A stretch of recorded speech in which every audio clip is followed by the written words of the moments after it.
Bonjour à tous et bienvenue dans le Mug Now Tech. Nous sommes le 9 décembre 2022 et on attaque tout de suite, c'est parti.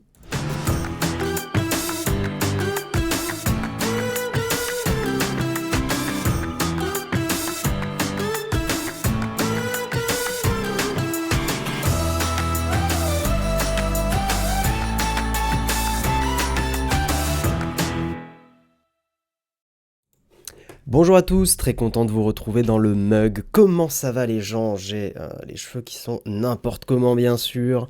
Salut à tous, bonjour, bienvenue dans le Mug, bienvenue. On a plein de sujets très intéressants à faire ce matin. Salut Flonflon, envie de dormir dans le lit. Je vais pas vous mentir, les lundi et mercredi ça allait, là c'était... ça a piqué un petit peu, le réveil a un petit peu piqué. Bonjour à tous en tout cas, je rappelle pour ceux qui n'ont pas suivi l'histoire, Jérôme est au Japon. Enfin là il est plus trop au Japon, il est dans l'avion retour direction Paris bien sûr. C'est pour ça que Jérôme n'a pas fait de mug cette semaine, le petit coquinou, voilà. Adieu à toi aussi, l'Occitanien, salut. Bonjour à tous, salut Grob. Ça serait tellement drôle que tu sois dans le lit derrière Guillaume. Ça serait drôle, mais moi j'en connais une qui serait pas contente. J'en connais une qui serait pas très contente, qui est Flonflon dans le lit à côté, je pense. Hein, on peut lui demander peut-être, hein. Audrey, t'en penses quoi? Elle va venir, mais pourquoi tu m'appelles? Qu'est-ce qui t'arrive? Salut à tous en tout cas, salut Cyril, salut Electribe, ben oui ça va bien, malade donc en télétravail, ben bon courage MMG7F, j'espère que ça va aller. Bonjour à tous, t'as l'air éclaté, alors attention Julia, je sais que c'est peut-être pas méchant de ta part, mais dans le chat, on ne laisse pas de commentaires sur la fatigue et le physique. C'est pas contre toi du tout, c'est que effectivement, sinon après c'est un peu la foire à la saucisse, voilà. Et on aime bien les dictatures direct. C'est de la censure, aïe. Mais non, calmez-vous, il est 8h05 du matin, calmez-vous mesdames et messieurs. Voilà, calmez-vous. Salut Pulse, salut TDNWB, salut le BG, comment tu vas? Quelle chance, le Japon me manque depuis avant le confinement. Moi aussi, j'adore le Japon. Après, le problème, c'est que le Japon, c'est quand même très loin. Donc, c'est pas des voyages évidents à faire.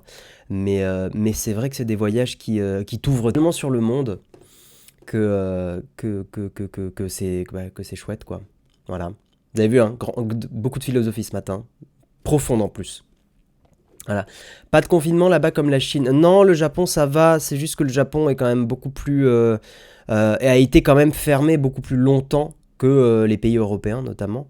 Mais ça s'est réouvert il y a quelques mois je crois. Donc il y a des touristes qui ont pu y aller. Mais ça a été compliqué le Japon. Moi j'ai de la famille au Japon en fait tout simplement. Cette personne m'a dit que c'était quand même un petit peu compliqué. Mais c'est pas aussi compliqué que la Chine. Jérôme en vacances ou pendant un texte? Non, Jérôme était au Japon pour le boulot, pour un projet secret. Je ne peux pas révéler ce que c'est, voilà, je n'ai pas le droit. Et oui, on n'a pas le droit, voilà. Nous aussi, on est censurés, et oui. Ah, excusez-moi, mon micro a l'air de saturer un tout petit peu, je vais le baisser un peu, voilà. Merci Chris Mulder pour les subs, merci les subs, j'ai pas la colonne des subs parce que je suis chez moi pour faire le mug, donc désolé, je pourrais pas, je risque de louper 2-3 petits subs, n'hésitez pas à vous manifester en disant « Ah, j'ai sub, tu m'as loupé, y a pas de souci. » Disons que le Japon, il ne faut pas aller en prison. Ouais, il y a des histoires comme ça, c'est vrai, mais en fait, c'est comme tout, c'est que souvent... faut pas oublier qu'il y a des histoires évidemment compliquées et tout, mais n'oubliez pas aussi que ces histoires sont une extrême minorité de ce qui se passe au Japon et que, enfin voilà, vous savez comment sont certains médias à sensation et je pense qu'on a tendance aussi à se faire une montagne de certaines affaires et d'avoir l'impression que le Japon...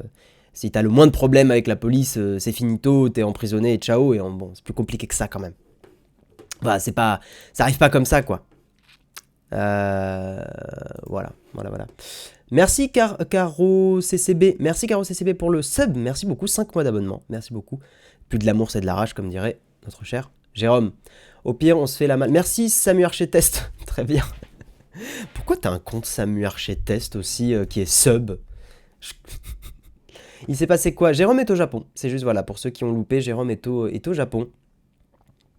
Au pire, on se fait la malle comme Carlos Ghosn. Ah oui, quelle histoire. Salut Baron Maroutan. Pardon, je voulais dire que t'avais l'air fatigué, de la voix un peu rock. Oui, Julia. J'ai un peu la gorge qui pique. Voilà. Donc j'espère que ça va aller. Mais effectivement, j'ai la voix. Après, n'oubliez pas aussi que c'est pas le même micro. C'est pas le même micro, mais oui, j'ai la voix un petit peu rauque. Voilà. Dictature capitaliste des marques. Tac. Tu dis quoi Dexter Morgan? Bonjour malade, mais je suis quand même parti au taf. C'est dur, il fait un temps horrible à Nice. Ah mince, bon courage. Je sais pas si je dois vous bannir ou me dire d'avoir parlé de chat GPT. C'est juste le feu ce truc. Ouais, pour le coup. Le train de l'hype qui approche. Merci beaucoup les gens, c'est cool. Merci pour les subs. Merci Ronaldo. Merci beaucoup. Merci. Pas le physique convention des cours de récré comme les noms. Ah mince, j'ai pas suivi là. Neige et glisse ce matin, c'est du sport en 4x4, ça motive dès 7 heures. Trop cool. Bah profite bien, écoute. Mm. Profite bien. Ah, quelle chance. Ah oui, ça, je t'avais déjà lu. Ma rivale. Ah, j'avais pas vu Flonflon ton message sur Audrey. C'est arrivé, mais c'est pas la norme, malheureusement. Bonjour tout le monde. Salut Wyvern. Merci Dadou pour le sub. Merci pour vos subs, c'est très sympa. Merci du soutien. Je vous rappelle que quand vous êtes sub, vous débloquez beaucoup d'avantages. Alors on fait un petit peu le discours, hein. Mais c'est vrai, vous débloquez beaucoup d'avantages et notamment n'hésitez pas à venir sur le Discord. Je sais que Discord est un peu obscur pour la plupart d'entre vous, je le comprends totalement. Mais venir sur le Discord, ça débloque plein d'avantages, notamment les replays des mugs le matin. Et le vide-grenier. Il y a plein de produits dans le vide-grenier qui sont en vente encore. J'en profite, on est vendredi, là je vais prendre une minute pour vous parler rapidement du vide-grenier. Donc voilà, je le rappelle, c'est que contributeurs, contributrices qui peuvent y accéder. Et notamment dans le vide-grenier, donc c'est les produits dont on ne se sert plus à l'atelier. Et bah tiens d'ailleurs, il y a un MacBook qui a été vendu, donc je vais supprimer le post. Mais il reste pas mal de jolis produits. Il reste un GH5S qu'on vend pas cher du tout. Donc si vous voulez vous mettre à la vidéo, c'est un super produit. Il y a un... Tiens, ça aussi, je peux le supprimer. Il y a un Pixel 6a qu'on vend 320 €. Il y a un petit Chromecast 4K. Il y a un Pixel 6 Pro et un Pixel 6 dont on s'était servi l'an dernier pour les vidéos. Il y a des écouteurs LG, il y a un clavier ergonomique.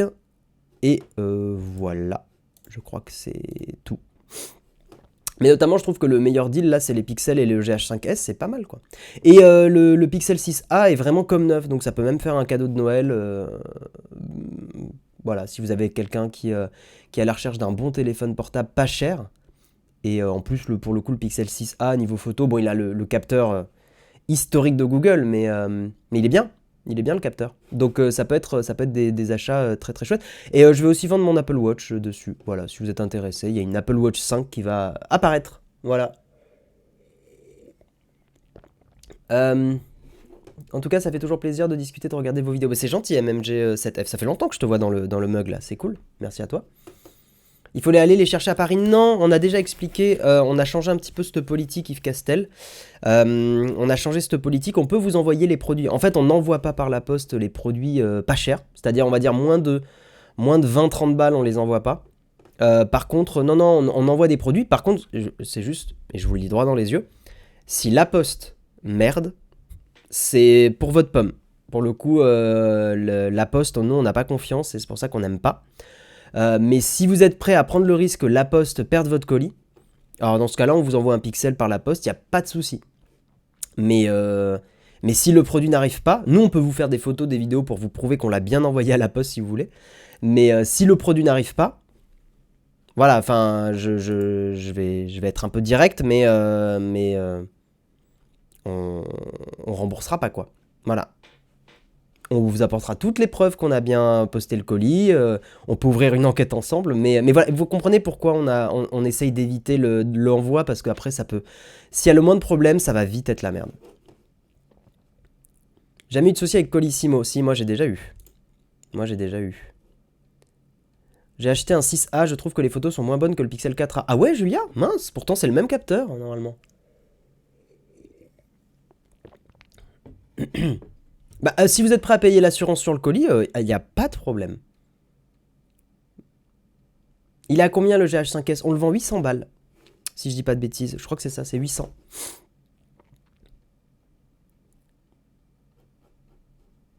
Et l'assurance de la poste est vraiment galère. Mais ouais, pareil, je fais beaucoup d'envois et j'ai jamais eu de soucis.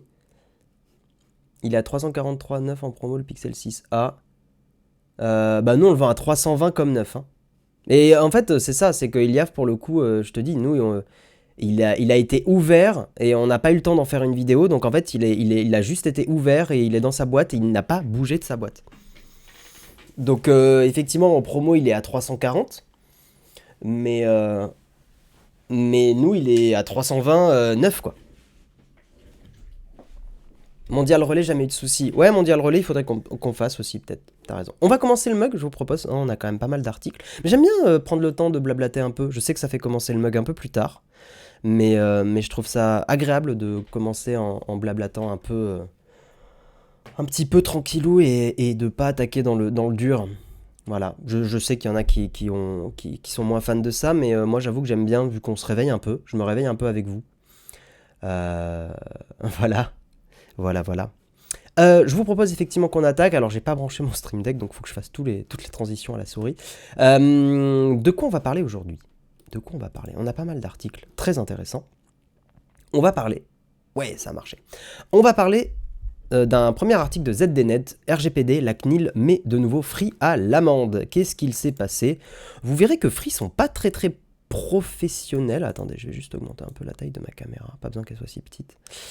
Free, pas très professionnel sur le respect du RGPD, donc on en discutera ensemble.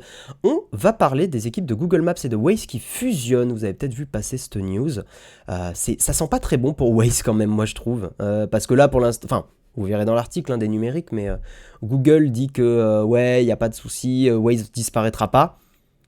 Hein, regardez, je vais même cliquer pour vous regarder droit dans les yeux. Vous connaissez Google. Voilà, si vous aimez Waze, profitez-en bien, ça sent pas bon. On va parler de pourquoi j'ai titré le mug Bravo Apple. C'est que, alors certains vont dire, mais vous êtes fanboy Apple, il peut prot. Non, honnêtement, ce qu'a fait Apple, c'est très étonnant. On va pas se mentir. Surtout avec toute l'histoire, vous vous rappelez l'histoire que Apple voulait scanner vos photos pour détecter des photos illégales, etc. Eh bien, Apple était revenu en arrière, hein, ça s'appelait CSAM. Apple était revenu en arrière parce que plein de gens avaient dit que c'était c'était hyper dangereux ce qu'ils voulaient mettre en place. Et là, pour le coup, Apple fait presque un 360 degrés no scope across the map, pour ceux qui ont la ref. Et notamment, Apple, là, annonce du chiffrement sur quasiment tout iCloud et du vrai chiffrement end-to-end. Même Apple ne posséderait pas les clés de déchiffrement. Donc c'est très étonnant, très bien, c'est super. Mais bon, il faut toujours prendre des pincettes et du recul en se disant, est-ce qu'il n'y a pas une douille, est-ce qu'il n'y a pas une porte dérobée, une backdoor qui aurait pu être mise en place. Mais je veux pas non plus tomber dans la théorie du complot parce qu'il faut... Voilà, des fois, non, juste Apple peut prendre une bonne décision. Notamment, le FBI a annoncé que eux, ils étaient très inquiets de cette annonce. Voilà, après maintenant, soit on part en mode théorie du complot, on se dit, ouais, mais tout ça est une manigance, hein, FBI fait exprès de dire qu'ils sont inquiets pour que les gens aient l'impression, bref. Moi, je vais partir du principe que c'est réel. Notamment sur le fait que y a quand même des chercheurs en sécurité qui sondent un peu ce qui se passe chez Apple et que si Apple fait pas du vrai chiffrement, ils ont un gros risque de procès en fait aussi, hein, de mauvaise presse. Donc voilà, on va partir du principe qu'on croit Apple et on en discutera tout à l'heure. Un autre article de Numérama qui fait suite, on en parlera après. Un article super intéressant, vous vous rappelez la fusion Activision Blizzard qui est en cours de route. Les États-Unis attaquent Microsoft en justice pour bloquer leur achat. Donc c'est compliqué. Ça risque de peut-être pas se faire. La Federal Trade Commission a annoncé qu'elle chercherait à empêcher Microsoft d'acquérir Activision Blizzard. Et merde, j'ai surligné, je voulais pas. Merde, prout, voilà. Donc ça sent pas bon. Ça sent pas bon du tout. Et il y a un truc qui explique un peu dans l'article pourquoi il y a quelques années les rachats étaient en open bar et pourquoi c'est plus le cas maintenant. On parlera bien sûr de notre merveilleux sponsor Shadow, hein, évidemment. Et on terminera avec un article en petite cerise sur le croissant. Qu'a-t-on le plus cherché sur Google en France en 2022 ? Voilà. Effectivement, c'est pas des recherches très joyeuses, mais je trouve ça intéressant d'en parler avec vous. Voilà, j'espère que ces articles vous plaisent. Nous n'en avons pas d'autres. Et je vous propose qu'on attaque tout de suite sur le Kawa.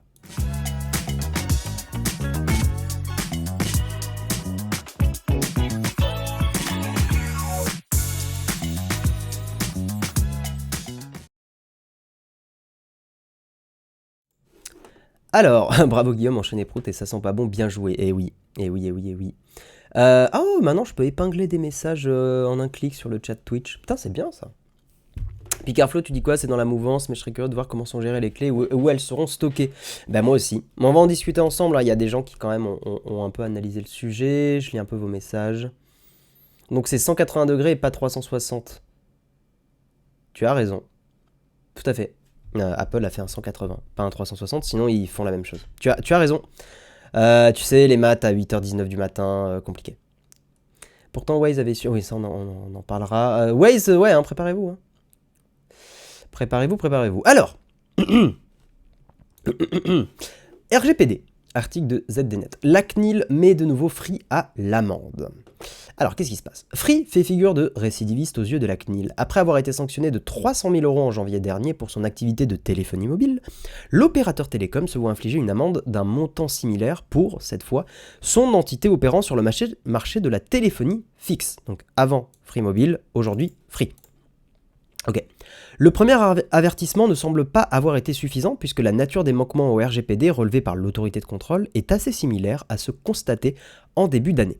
La CNIL a tout d'abord reçu plusieurs plaintes de clients éprouvant des difficultés à faire reconnaître leurs droits d'accès et d'effacement de leurs données personnelles. Contrairement aux articles 12 et 15 du RGPD, Free n'a pas donné suite aux utilisateurs demandant à avoir accès à leurs informations privées ou leur a apporté une réponse incomplète. Et oui, l'obligation de respecter le droit d'effacement concerne cette fois-ci l'article 17 du RGPD, ce qu'on appelle le droit à l'oubli, vous connaissez. Il permet de garantir aux personnes qui en font la demande, pour peu que celle-ci soit légitime, que leurs données seront définitivement supprimées de l'ensemble des systèmes du responsable de traitement dans un délai maximal de 30 jours. Et donc, les autres manquements constatés sont plus sensibles encore, puisqu'ils portent sur la sécurisation même des données personnelles. Alors, accrochez-vous, vous allez voir que Free, niveau sécurisation des mots de passe, c'est compliqué, très compliqué. Lors de ces contrôles, la CNIL a observé que le mot de passe généré lors de la création d'un compte utilisateur sur le site web de la société, lors d'une procédure de récupération ou lors d'un renouvellement de mot de passe, était insuffisamment robuste. Les mots de passe étaient transmis en clair aux abonnés, par email ou par courrier postal. Oui, en 2022, les mots de passe en clair dans les mails, bravo Free, bien sûr, sans que ces mots de passe soient temporaires et que Free impose d'en changer. Il y a 1000 trucs qui vont pas chez Free à ce niveau-là. C'est cool que la CNIL leur ait foutu une petite baffe parce que c'est vraiment dangereux. Le mot de passe associé au compte de messagerie électronique en free.fr était communiqué selon les mêmes modalités. Les conditions d'hébergement des mots de passe dans le système d'information n'étaient pas davantage à la hauteur. L'ensemble des mots de passe générés lors de la création d'un compte utilisateur sur le site web de la société étaient stockés en clair dans la base de données des abonnés. Les mots de passe stockés en clair, il n'y a pas pire. Le moindre hacker, le moindre truc qui s'infiltre dans une base de données, et ça peut arriver, ils ont les mots de passe en clair de tout le monde. C'est Free, qu'est-ce que vous avez foutu, sans déconner. Je peux pas vous dire à quel point c'est une... En fait, c'est pire qu'une mauvaise pratique de sécurité. C'est le niveau 0 de la sécurité informatique. C'est même le niveau moins 1000 de la sécurité informatique. Même quelqu'un qui n'est pas du tout expert en sécu sait que tu fais pas ça dans une base de données. C'est le b.a.-ba, c'est la base, c'est un gros doigt d'honneur à ses utilisateurs. Là, Free, vraiment, c'est en mode, on en a rien à foutre de votre sécurité. Voilà, rien à foutre. Même, tu dis, au moins autant, c'est l'œuvre d'un stagiaire. Alors, je comprends la blague, mais même un stagiaire ferait mieux. Même un stagiaire ferait 1000 fois mieux. Parce que, en fait, c'est même pas une question de stagiaire ou pas. C'est une question qu'il y a des gens qui ont pas bossé, quoi. Ouais. La vigilance côté matériel n'est pas meilleure, environ... Alors oui, attendez, c'est pas fini. Environ, donc là on parle maintenant de matériel Free. Environ 4100 boîtiers Freebox reconditionnés ont été réattribués à de nouveaux clients sans que les données des précédents abonnés aient été correctement effacées. Accrochez-vous. Les boîtiers contenaient ainsi des photos ou vidéos personnelles ou encore l'enregistrement de programmes de télévision. Donc vous imaginez, vous commandez Free, vous avez un boîtier reconditionné, vous avez les photos d'une personne que vous connaissez pas. Voilà. Et probablement des trucs perso, quoi. Free a maintenant un délai de 3 mois pour faire respecter le droit d'accès. Et voilà, et on en parle parce que c'est Free, quoi. Je veux dire, c'est pas la petite entreprise, la petite PME qui a pas de moyens. Je veux dire, c'est Free, quoi. Niel. Alors j'aime bien quand tu clashes sur Twitter, c'est rigolo, Niel. Mais quand même, fais un effort, frérot. Sans déconner. Mets un peu d'argent dans des experts en sécu informatique, quoi. Bref. Free a maintenant un délai de 3 mois pour faire respecter le droit d'accès. À défaut, la société sera soumise à une astreinte de 500 € par jour de retard. C'est pas énorme, hein, je trouve. S'agissant des autres manquements, la commission a jugé que l'opérateur avait pris les mesures correctives nécessaires pour se mettre en conformité au cours de la procédure. Bon, oui, a priori, Free a corrigé les problèmes. On notera que le montant de la sanction prononcée correspond à seulement 0,004% du chiffre d'affaires consolidé du groupe Iliad.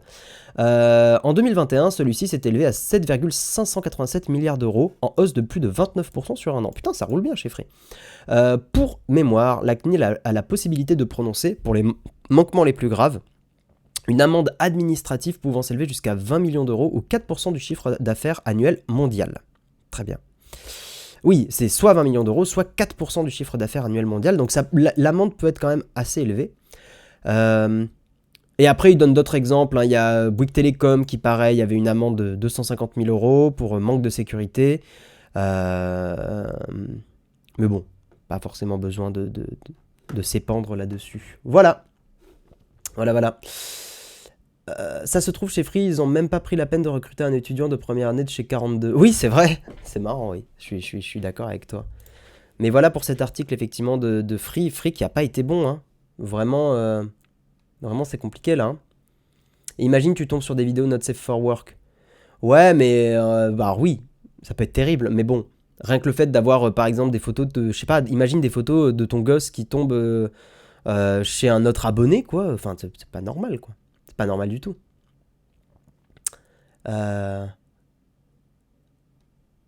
Même déjà, si t'as autant de clients, tu commences à sécuriser les choses. Bah oui. Free, c'est low cost, donc pas surprenant. C'est pas une excuse. Tu peux faire du low cost, mais respecter la loi. C'est... Voilà. Non, le niveau 0, c'est le mot de passe en clair dans la base de données, dans les fichiers de fond sur le serveur. Ouf, on est quasiment au même niveau, là. Des forfaits à 2 €, fallait bien compenser quelque part. Mais comme tu le vois, ils font un sacré chiffre d'affaires. Alors maintenant, je sais pas quel est le bénéfice de Free. Parce que là, on a le chiffre d'affaires, mais on n'a pas le bénéfice. Ouais, on n'a pas le bénéfice. Je me demande comment j'ai pu échapper à certains hacks. Ouais. En vrai, les mots de passe en clair ou pas, vu la simplicité qu'ils génèrent, c'est pareil. Vu la simplicité de ce qu'il génère. Ah non, c'est pas pareil, Grolb. Non, je peux... Grolb, je ne peux pas te laisser dire ça. Non, mais en vrai, non, pas du tout, c'est pas pareil. Même, enfin, un mot de passe chiffré, enfin...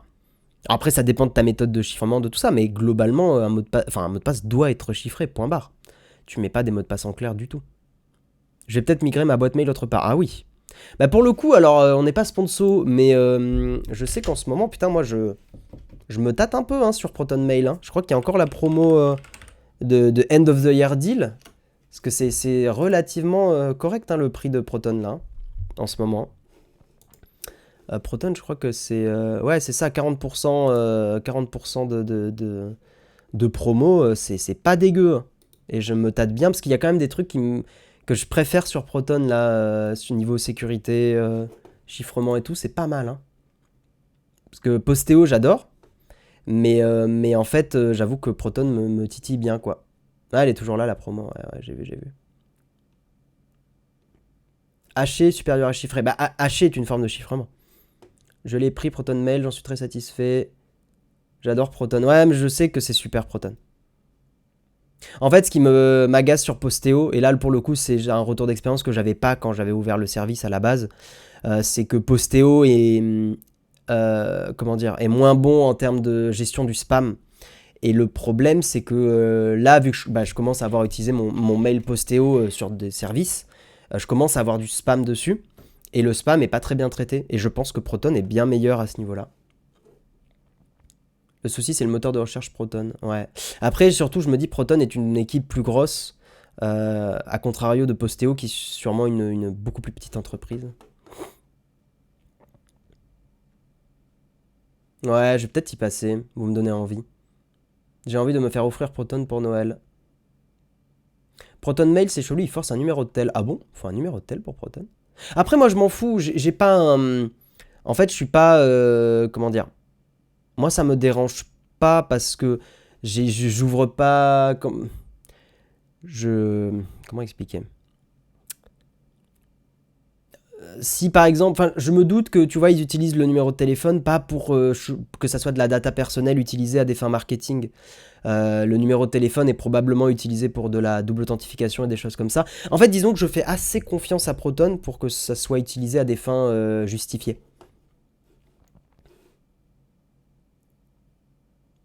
T'es chez qui, Dédé? Mettez pas de lien dans le chat parce qu'ils sont délettes. Salut Bardamu. On va avancer, mais c'est intéressant de parler de tout. T'es chez Mailo, je connais pas. Je connais pas.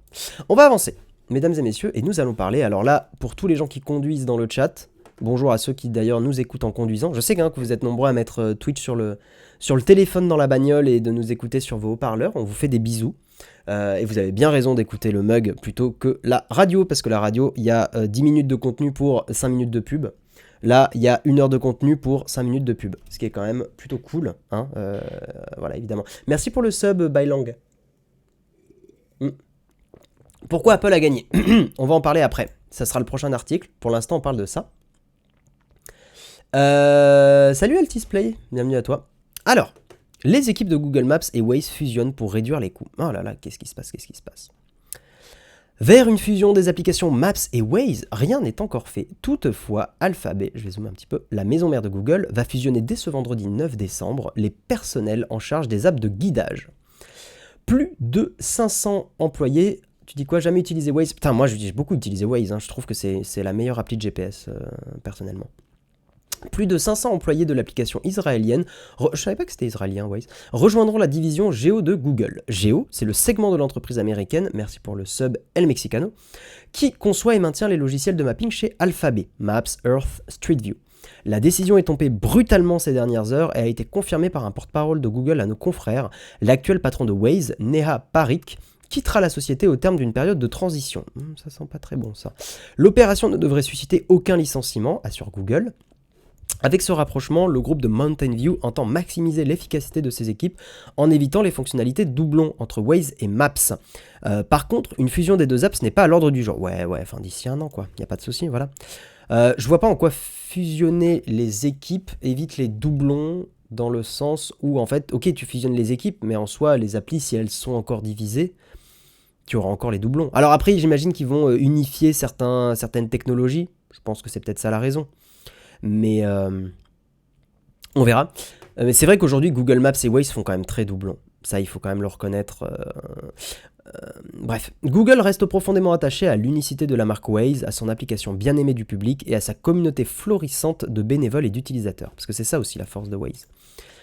La fusion des équipes mapping de Google intervient en pleine crise économique des big tech. En septembre, Sundar Pichai, actuel CEO de Google, avait annoncé qu'il prendrait des décisions afin de maximiser l'efficacité des effectifs. Une hausse de la productivité de 20% était attendue. D'autres services pourraient également être amenés à fusionner afin de réduire les dépenses sans engager de licenciement. Mais c'est pas pour rien que Stadia s'est arrêté chez Google aussi. C'est qu'on est dans une période où on va dire que les innovations, voilà, si ça marche pas, ça dégage. Plus récemment, le fonds spéculatif The Children Investment Fund Management a réprimandé publiquement Google dans sa gestion financière. L'augmentation des effectifs était jugée trop importante, tout comme les salaires particulièrement élevés dans certains secteurs, vente, marketing, administration. En même temps, c'est un fonds d'investissement, là je vais prendre ma casquette de gauche, c'est leur rôle de maximiser leurs profits. C'est même pas une casquette de gauche, c'est une casquette d'observation. Mais effectivement, c'est C'est leur rôle, qu'on aime ou qu'on n'aime pas. Eux, leur but, c'est de maximiser leurs profits. Voilà. L'augmentation de 20% des embauches depuis 2017 est excessive, tant par rapport à la hausse historique des effectifs que par rapport à ce dont l'entreprise a besoin. Nos conversations... Oui, là, d'accord, c'est le fonds d'investissement qui parle. Nos conversations avec d'anciens dirigeants d'Alphabet suggèrent que l'entreprise pourrait être exploitée plus efficacement avec beaucoup moins d'employés. Jugez Christopher Hahn, patron du hedge fund. Oui, voilà, encore une fois, je le redis, cette déclaration n'est pas neutre. Alphabet était aussi invité à imiter les pratiques de Meta, Amazon ou encore Microsoft dans le domaine. Google a acquis Waze en 2013 pour 1,1 milliard de dollars. Depuis, le logiciel de guidage est une vraie success story. L'application compte aujourd'hui 151 millions d'utilisateurs actifs mensuels dans le monde. En France, ce sont 17 millions de personnes qui utilisent au moins une fois par mois ces services. Putain, c'est énorme. C'est presque un Français sur 4.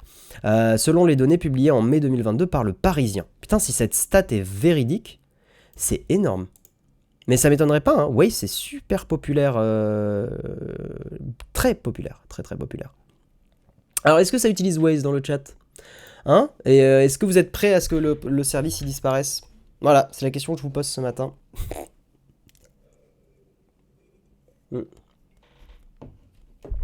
Petit sondage. Vous voulez qu'on fasse un petit sondage? Le problème c'est que j'ai pas Twitch ouvert. Attendez, je vais regarder, mais je crois que je suis pas connecté. Je suis en effet pas connecté. Pour les radars surtout. Ouais, c'est vrai que pour les radars c'est pratique d'avoir les annonces de ça. Je déteste Waze, il me fait passer par des endroits relous. Mais c'est étonnant Julia, parce que normalement Waze est le même algorithme que Google Maps. Après peut-être tu utilises pas Google Maps non plus. J'utilise au moins une fois par semaine. Géo vélo pour moi. Ah oui, mais tu étais à vélo toi. Ah merci pour le sondage, la modération. Merci beaucoup, ça m'arrange beaucoup. Moi je vais répondre d'ailleurs, je vais dire oui. Je vais répondre oui. Voilà, je m'attribue le droit de répondre aussi. J'utilise Maps la plupart du temps. Bah, c'est le même algo normalement, Julia. Donc c'est étonnant que tu trouves une différence entre Maps et Waze. Après, tu as peut-être utilisé Waze dans des journées où il t'a fait passer par des chemins. Mais tu aurais utilisé Maps si tu aurais fait passer par les mêmes chemins. En fait, des fois, il va s'adapter au trafic. Et peut-être que tu vois, c'est possible d'avoir eu un biais sur le moment. C'est que tu as utilisé Waze à des moments où tu as trouvé qu'il t'a fait passer par des endroits chelous. Et tu l'as fait plusieurs fois, genre 2-3 fois, et ça t'a mis en tête que c'était pourri. Mais normalement, c'est le même algo. Maps est plus précis pour les endroits compliqués. Mais c'est étonnant. C'est étonnant parce qu'en fait, Waze utilise Google Maps. C'est pas Maps qui utilise Waze. Non, c'est Waze qui utilise Maps. Waze est plus clair. Moi, je préfère l'interface de Waze. Après, je la trouve lente. Même sur iPhone, l'interface de Waze, elle est lente. Excusez-moi pour le bruit.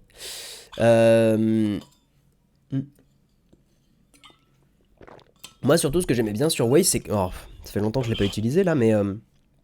il me semble que sur Waze, tu as une alerte quand tu dépasses la vitesse limite. Je trouve ça tellement pratique. Sur Maps, il y a les feux tricolores. Ah, c'est arrivé? Je savais pas. Je me rends compte que j'utilise de plus en plus les services Apple dans son ensemble, donc Plan, je le trouve très bien. Après, Flonflon, toi, tu conduis pas. Parce que quand tu conduis, Apple Plan, c'est vraiment moins bien. Pour le coup, je peux te le garantir, pour avoir testé Plans pendant... Faut que j'arrête de dire Plans. Plan. Pour avoir testé Apple Plan pendant... Ouais, pendant un road trip, en fait, il me semble. C'est il y a un an et demi. C'était avant... Attendez, c'était avant le Covid. Non, c'était à la fin du... Je sais plus quand c'était. Mais j'avais trouvé que Plan était pas au niveau. Hein. Ça s'est amélioré, mais ça s'améliore petit à petit. Merci Otatek pour le sub. Vous êtes alors, on a les réponses. Vous êtes 57% à utiliser Waze. Ok, très bien. Je vais éternuer. Pardon. Excusez-moi. Il y a les feux sur Maps, mais on ne connaît pas la couleur en temps réel. Oui, dans ce cas-là, moi, ça m'intéresse pas trop. Il y a la vitesse GPS sur Maps maintenant. Oui, il y a la vitesse, ouais. Mais du coup, Waze va devenir meilleur. On verra. Merci, Baron. Plan aussi, il y a les feux tricolores. Ah bon? Ok. Je savais pas. Oui, tu vois, Flonflon, par contre, voilà, Apple Plan à pied, dans les villes, c'est très cool. Je trouve ça très bien. Clairement, c'est très très très très bien. Niveau ergonomie... Merde, ah si, c'est bon. Niveau ergonomie, c'est quand même bien plus opti. Les sorties sur Google Maps prennent la moitié de l'écran sur Apple Auto. Je sais pas si c'est un reproche ou une qualité que tu donnes là. Merci Wafid pour le sub. Waze propose pas toujours les mêmes itinéraires que Maps aux mêmes heures. Mais c'est ce que je vous expliquais, c'est que... Alors, peut-être que c'est vrai hein, et que c'est pas le même algo, mais en fait, euh, c'est possible que... comment dire? C'est possible que si tu avais utilisé... En fait, que tu utilises l'une ou l'autre, ça peut arriver que certains jours, parce qu'il y a des bouchons, ils te suggèrent d'autres itinéraires. C'est un peu la force de ces applis, et c'est pour ça... c'était... Putain, ça m'était arrivé, je crois, une fois... Je sais plus où c'était, mais il me semble qu'on avait... Je sais plus dans quel contexte c'était, mais on avait pris un taxi, je crois, pour le taf. Enfin, pour Nowtech, hein, on avait du matos et tout vidéo. Et je me rappelle que le conducteur avait fait... Il y avait Waze qui suggérait un itinéraire. Et le conducteur, il a fait oh non, là, ce qu'il suggère, c'est débile, je vais passer par un autre endroit. Et il s'était retrouvé complètement bloqué dans des bouchons. Et en fait, dans ma tête, j'étais là. Tu as voulu ne pas faire confiance à la technologie, mais là, pour le coup, s'il y a bien un endroit où la technologie est géniale, c'est l'analyse de trafic en temps réel et le fait que les algos s'adaptent. C'est super puissant. C'est super puissant parce qu'ils arrivent à anticiper qu'il y a plein de voitures qui sont bloquées à un endroit et ils te fait passer par d'autres endroits. C'est un banger. Moi, pour le coup, je fais une confiance. Alors, je sais qu'il y a un mec qui avait. C'était à New York, il y a l'histoire d'un gars qui avait réussi à donner l'illusion d'un bouchon. En gros, il avait pris 20 téléphones avec lui et il marchait et il s'arrêtait. Et en fait, il était connecté à Google Maps et ça a fait croire à Google Maps qu'il y avait un bouchon à un endroit. Parce qu'il était avec 20 téléphones connectés à Google Maps. Donc, Google Maps a cru qu'il y avait 20 bagnoles qui étaient bloquées sur une avenue. C'est très malin. Mais après ça, c'est juste une... Enfin, on va dire que c'est un peu une blague. Dans la vraie vie véritable, en fait, ça marche très très bien, quoi. En ville, c'est efficace. En campagne, c'est autre chose. Il peut te faire prendre des chemins pour gagner 500 mètres. Ouais, par contre, en campagne, c'est pas impossible que Waze et Maps soient moins efficaces. Il y avait l'histoire aussi d'une commune, d'une petite ville, qui avait demandé explicitement, qui avait envoyé un message explicitement à Google pour leur dire d'arrêter qu'un chemin soit pris. En gros, c'était Google Maps qui faisait prendre un petit sentier. Et en fait, il y avait plein de voitures qui prenaient ce sentier alors que la route était à chier. Et en plus, ça faisait du bruit pour les riverains. Enfin, ça, c'était pas du tout optimisé. Il y avait une route qui était dédiée. Et ils avaient envoyé un message pour dire à Google Maps arrêtez de faire passer les voitures à cet endroit-là. Merci Jimmy Lafleur. Comment tu vas? Ce serait cool de se recapter un jour. Merci pour le sub. Moi, j'utilise... on va avancer après, hein. Il est 8h40, mais c'est intéressant. Pour le coup, je suis en moto et je trouve que Maps s'adapte mieux que Waze en moto. D'accord, ok. Merci pour ton retour, Julien. Il me semble bien que Plan propose aussi cette adaptation de trafic en temps réel. Ouais, mais ça doit être plus efficace aux États-Unis où les gens sont beaucoup plus sur iOS. Ah, l'interface de CarPlay de Google Maps, c'est l'enfer. L'intitulé des sorties prend tout l'écran. D'accord, ok. Ouais, Waze, il y a un peu de publicité. C'est vrai que c'est un peu agaçant. Je reconnais que c'est pas très agréable. Dans ma ville, ils ont limité une rue aux riverains à cause de Waze qui envoyait tout le monde. C'est ça. C'est ce qui se passe, c'est que des fois, pour gagner quelques minutes, les applis de guidage te faisaient passer par des endroits qui n'étaient pas du tout adaptés.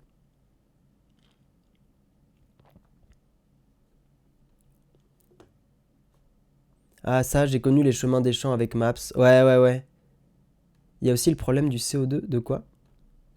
Et après, on va avancer. Il y a le problème du CO2, ça peut te recommander une route qui pollue beaucoup plus pour gagner 2 fois rien. C'est vrai. Mais je crois qu'il commence à y avoir des options un peu économie d'énergie, enfin économie de carbone. Ça, c'est bien. Ça, c'est très très bien, parce que pour le coup, c'est un peu pénible, mais on va devoir s'y mettre à faire attention aussi à ce qu'on fait comme déplacement, comme vitesse. Il y a des débats sur tout ça, et c'est des débats qui sont un peu pénibles, parce que effectivement, quand on s'est habitué à conduire d'une certaine façon, euh, en fait, c'est toujours humain et pénible de s'adapter à des choses, mais en fait, c'est vrai que Des fois, il va falloir peut-être s'adapter à des trajets qui durent un tout petit peu plus longtemps, mais qui sont beaucoup plus économes en carbone. Après, d'une certaine façon, vu le prix de l'essence, en fait, c'est aussi tout bénef pour nos sous. Hein. Itinéraire par défaut, le plus écologique, ouais, c'est ça. C'est ça, c'est ça.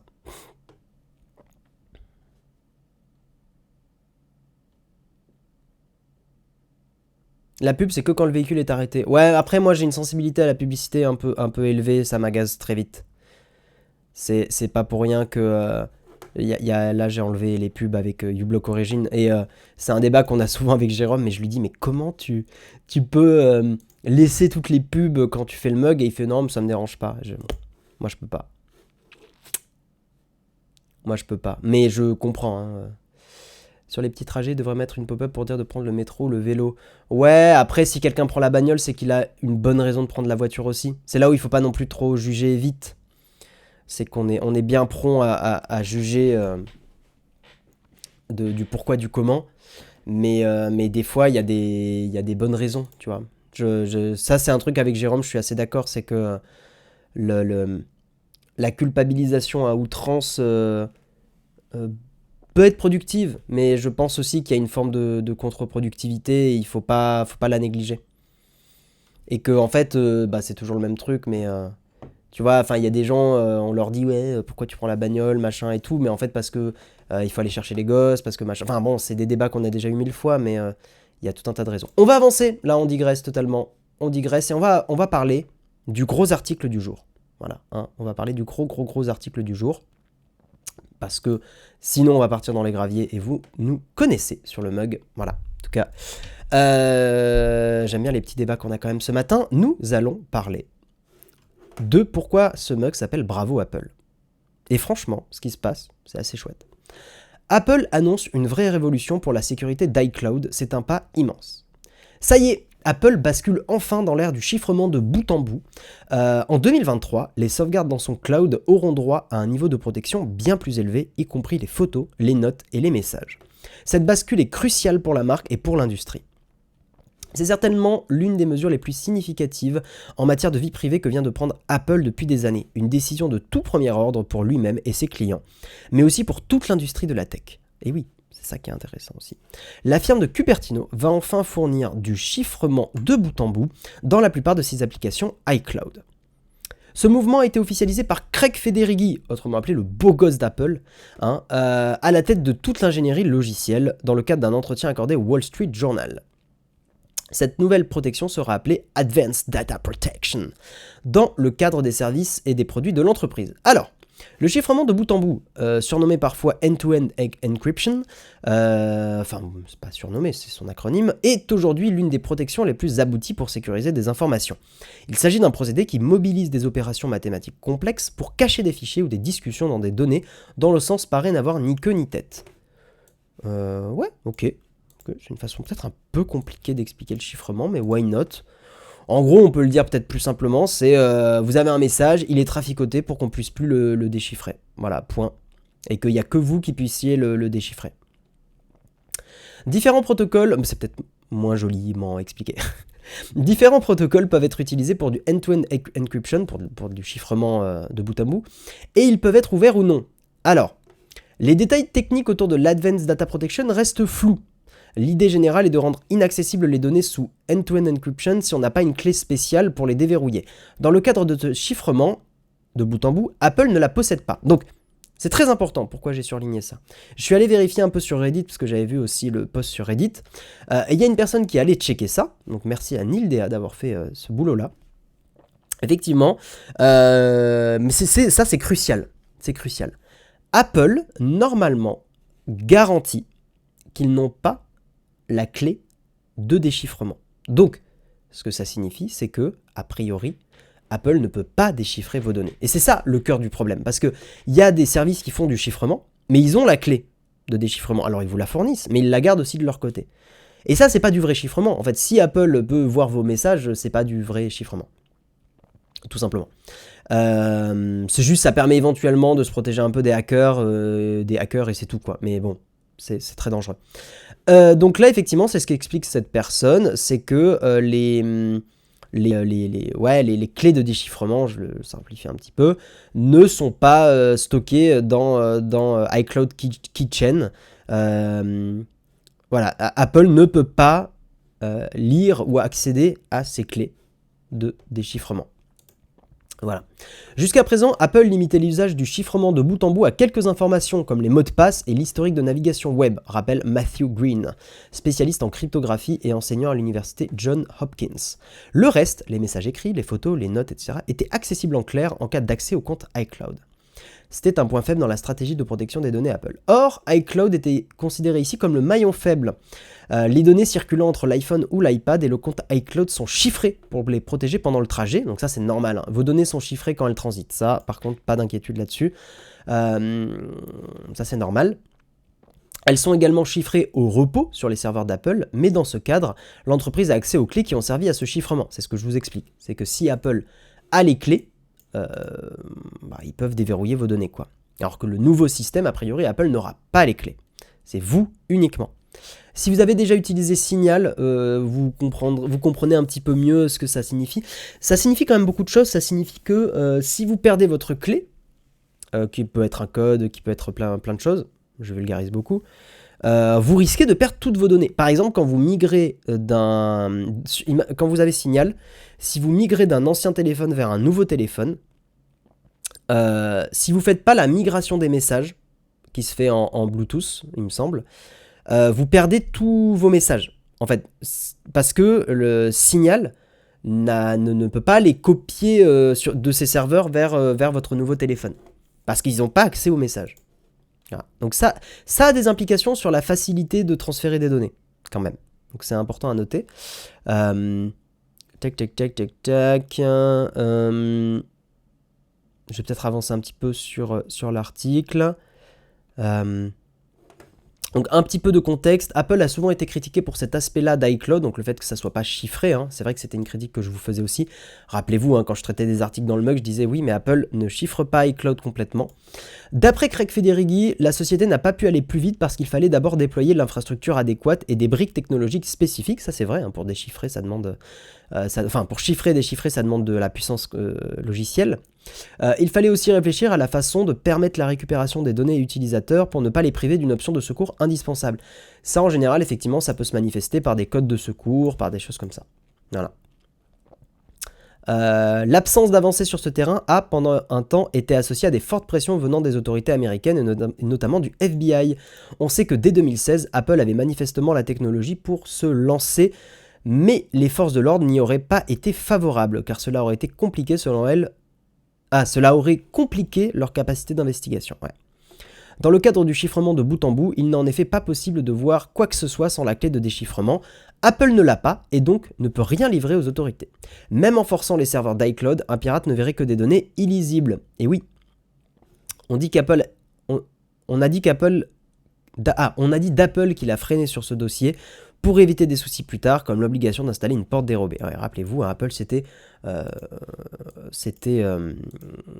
avait dit que c'était une très très très très mauvaise idée et ils ont bien fait de ne pas céder. Voilà. Point notable, alors ça va arriver en bêta aux États-Unis le 7 décembre et 2023 pour le reste du monde. Point intéressant qui me fait quand même un peu tiquer, soyons honnêtes. Craig Federighi a tenu à préciser que même sa clientèle en Chine y aura droit. Alors ça, je suis très curieux de voir ça.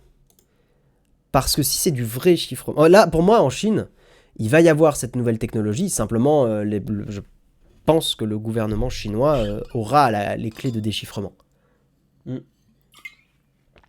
Parce que je vois pas comment le gouvernement chinois peut laisser passer du vrai chiffrement de bout en bout. Voilà. Le virage d'Apple est une excellente nouvelle pour sa clientèle, mais également pour les autres, car, observe Matthew Green, le groupe a une influence considérable dans la tech. Oui, ce que ça veut dire aussi, c'est que ça va mainstreamiser, ça va rendre ça va augmenter comment on peut le traduire ? Ça va rendre ça mainstream, non mais je vais le dire un peu comme ça, le fait de chiffrer ces données et de faire du vrai chiffrement. Apple définit la norme de ce à quoi ressemble une sauvegarde sécurisée dans le cloud, même s'il s'agit d'une fonction opt-in, cette initiative aura des répercussions sur l'ensemble du secteur. Certes, Apple n'a pas été le plus rapide sur ce terrain. WhatsApp propose aussi du chiffrement de bout en bout pour les sauvegardes dans le cloud. Mais ce mouvement aura certainement des répercussions considérables à l'échelle de la planète.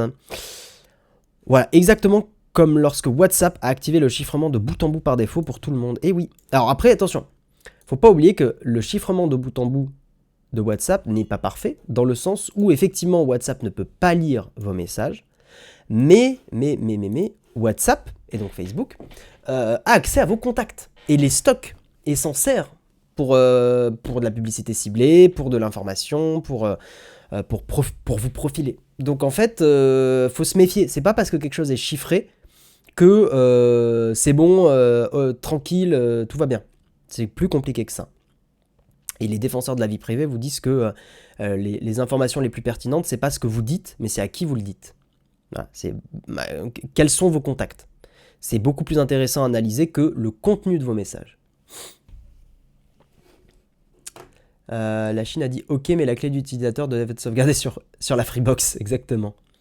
Avec cette mise à jour, on est sur du signal tiers, non? A priori, oui. Wait and see, hein, faut pas non plus sauter au plafond, faut attendre un peu. Démocratiser, merci pour le mot, je l'avais pas. Démocratiser, merci. Il y aura le président chinois dans les contacts de secours, très bien. Le chiffrement de bout en bout, on entend cela depuis les BlackBerry, pourtant cela n'empêche rien. Comment ça n'empêche rien, nos méta? J'ai pas compris. Maintenant que je viens de changer de mon téléphone, je viens de me rendre compte que je n'ai plus accès à mon compte sur Signal. Ah oui, il faut bien sauvegarder les informations pour Signal, c'est très important. Sinon, effectivement, tu n'y as plus accès.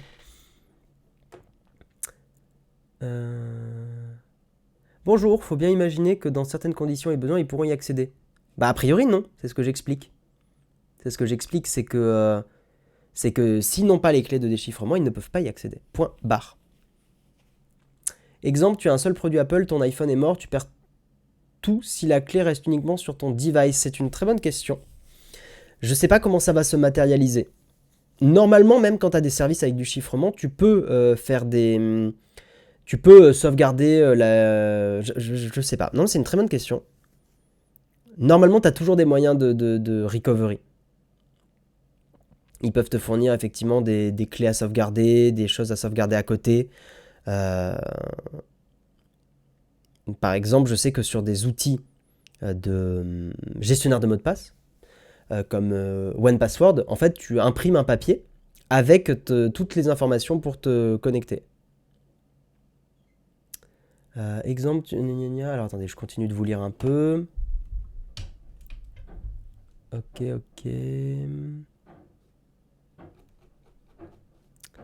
Il y a un mot de passe de secours et des contacts de secours. Ouais, c'est possible. À la limite, je peux utiliser une sauvegarde de mon ancien iPhone pour récupérer mes données, non? Je sais pas. Là, pour le coup, la bêta n'est même pas sortie. Hein. Attendez, j'ai dit 7 décembre. Ah, c'est lancé depuis le 7 décembre. Ok. Oui, comme les clés des wallets crypto. Exactement. A priori, ça sera un fonctionnement similaire. Donc, il faudra bien sauvegarder la clé. Salut Gaylor, bienvenue à toi. Chiffré pour les petits pirates, pourquoi pas, mais pour les plus grandes agences de sécurité de la planète, j'y crois pas. Mais en fait, c'est ça, alors, Ravenland, je comprends que tu écrives ça, mais le truc, c'est pas d'y croire ou de pas y croire. Le truc, c'est d'analyser les documents techniques. Il y a des gens qui vont investiguer ce qu'a fait Apple, et en fait, on en reparle à ce moment-là. Parce que là si tu veux, c'est je comprends ton scepticisme. Mais en fait, il faut juste... voilà, on verra. On verra. Apple, pour le coup, a agacé plutôt les agences de renseignement parce qu'ils ont défendu le chiffrement plus que d'autres entreprises. Ils sont revenus en arrière sur l'analyse des photos. Enfin, tu vois, il y a quand même des choses qui ont... Tout n'est pas négatif, tout n'est pas complot, tout n'est pas... voilà. Il y a quand même sur cette planète, je sais qu'on est biberonné à des news anxiogènes et scandaleuses, mais il y a quand même des gens sur cette planète qui essayent de faire les choses bien aussi, et d'aller dans le sens du bien commun. Maintenant, il ne faut pas non plus être naïf, Apple est une entreprise, son but c'est de maximiser ses profits, donc on peut se poser une question, pourquoi Apple fait ça? Peut-être qu'Apple fait ça parce qu'ils considèrent que pour leur marketing, le chiffrement est intéressant. Et que pour eux, c'est super important de bien avoir ces données privées. Ça peut être un avantage concurrentiel aussi. Le fait que vos données soient chiffrées, elles ne pourront pas être utilisées par d'autres acteurs pour de la publicité ciblée. On a vu aussi ce qui se passe sur l'App Store. Le fait qu'Apple vous traque sur l'App Store, ce qui est une réalité. Apple vous analyse ce que vous faites sur l'App Store quand vous téléchargez des applis. Mais Apple bloque l'analyse de comportement de Facebook. Donc ça peut être des avantages. Apple fait peut-être ça pour avoir un avantage concurrentiel.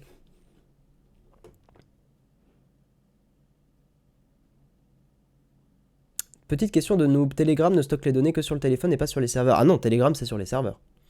Telegram, si tu recrées ton compte, tout est stocké sur le serveur. Et c'est pas chiffré par défaut. C'est pour ça que Telegram, moi je recommande pas trop. Telegram n'est pas une bonne appli pour discuter de façon chiffrée.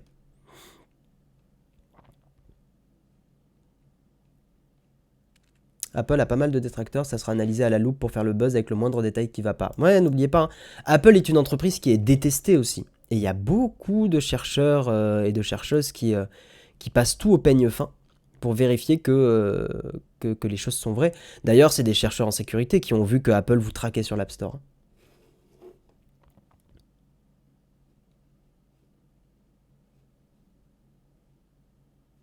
Ils se rendent enfin compte que leurs utilisateurs souhaitent le respect de leur vie privée. Mais tu vois, Dromadaire, pour le coup, tu dis ça, mais en fait, c'est une méga minorité. Le grand public s'en fout de la vie privée. Le grand public, mais je dis pas ça parce que genre, les gens sont bêtes, je dis pas ça comme ça. Je dis ça dans le sens, les gens ne sont pas éduqués.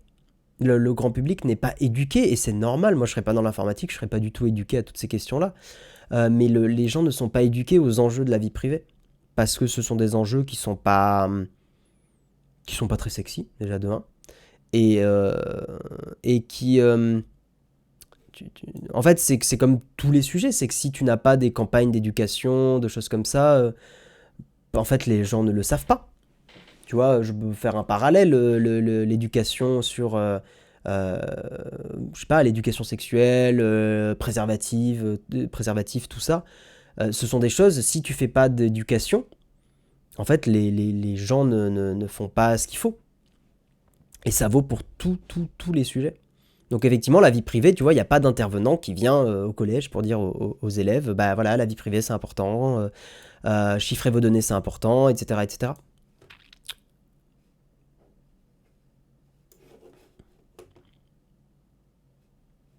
Oui, c'est abstrait, tu as raison Darkama, c'est très abstrait. Merci Lorbian, pardon, merci beaucoup. Loarbian. Non, en fait, le grand public au niveau de la tech va vers les solutions les plus simples. Mais c'est pour ça que c'est une bonne nouvelle, parce qu'Apple, d'une certaine façon, établit un standard. C'est ce que dit l'article, et je suis assez d'accord avec ça.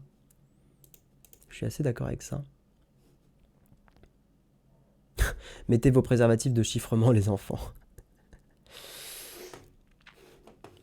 Alors, un article qui fait suite à ce que je raconte. Est-ce que WhatsApp est chiffré? WhatsApp est chiffré, oui, mais pas les contacts. Donc ça veut dire que Facebook sait à qui tu discutes. Avec qui, pardon, tu discutes. Ce que je trouve problématique, personnellement.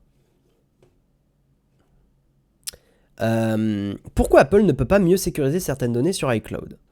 Donc c'est un article qui fait un peu suite. On va le faire un peu rapidement parce qu'il est un peu long.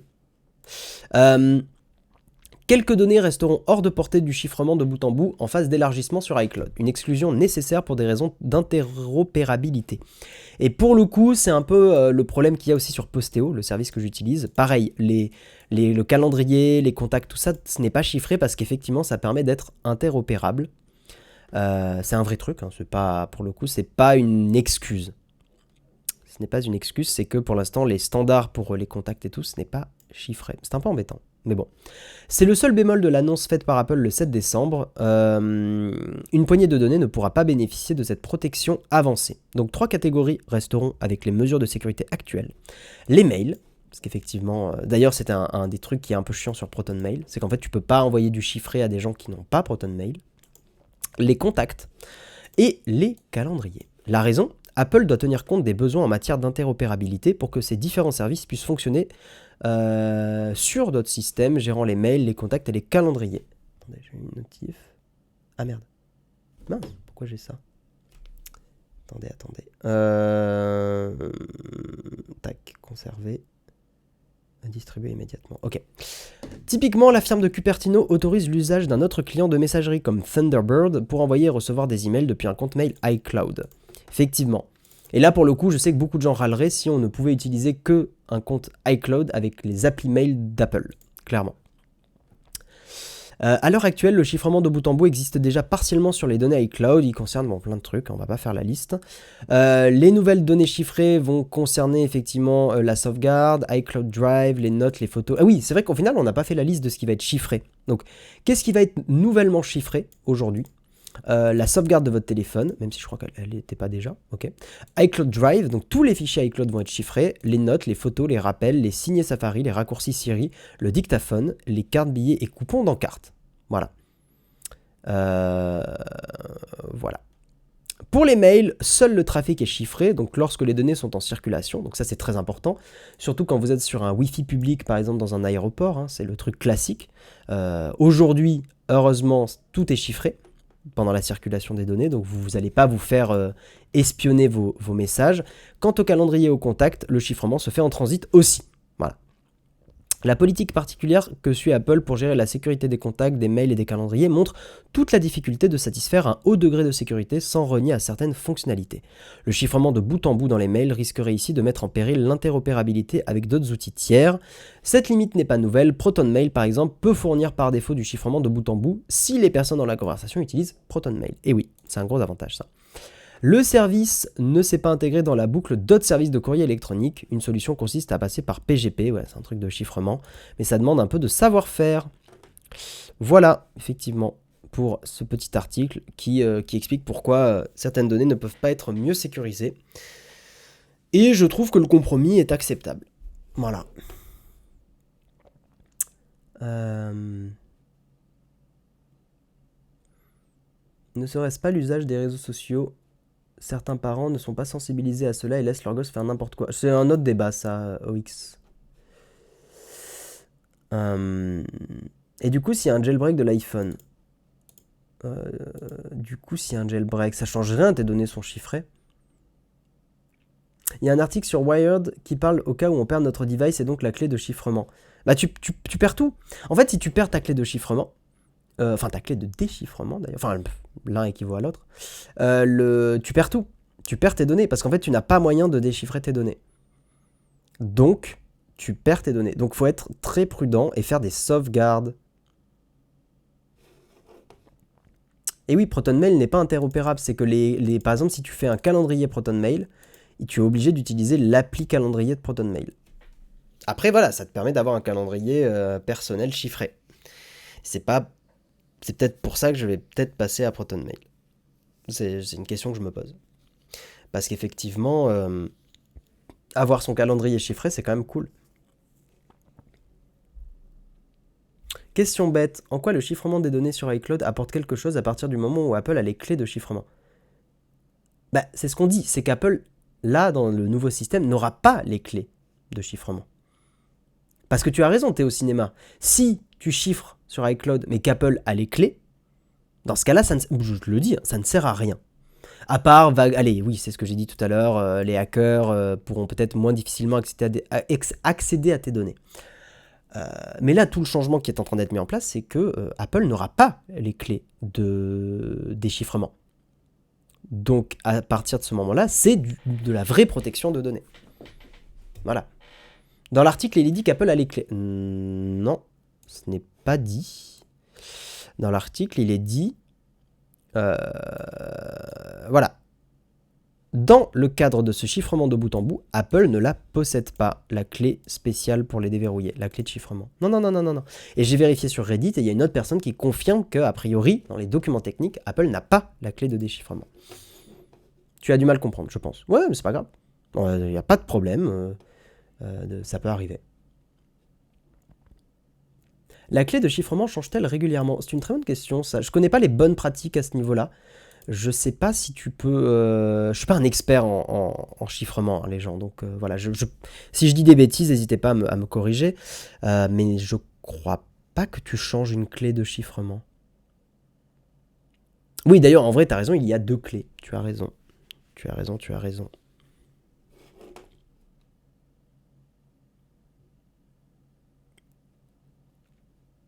Tu as raison, Apple en possède une, l'utilisateur à la seconde. Oui, tu as totalement raison, monsieur Tigrou. Mais vous savez quoi, on va se regarder un petit schéma. J'aimerais bien me le rafraîchir un peu aussi. Schéma, chiffrement, E2, E. Voilà. J'aimerais bien une image qui explique un petit peu le truc. Une image qui l'explique avec... Tiens, cet article, il a l'air bien. Utiliser uniquement les cookies nécessaires. Ouah, le site qui bug. Ok. Texte en clair, tête chiffré. Il y avait des schémas. Ah putain, il explique bien le truc en entier là. Oui, c'est ça, il y a une clé publique et une clé privée, tout à fait. C'est ça. C'est qu'en fait, il y a une clé publique et une clé privée. Il y a une clé privée que vous gardez pour vous, et cette clé privée, c'est celle-là dont on parle quand on dit qu'Apple ne doit pas avoir cette clé privée. Et la clé publique...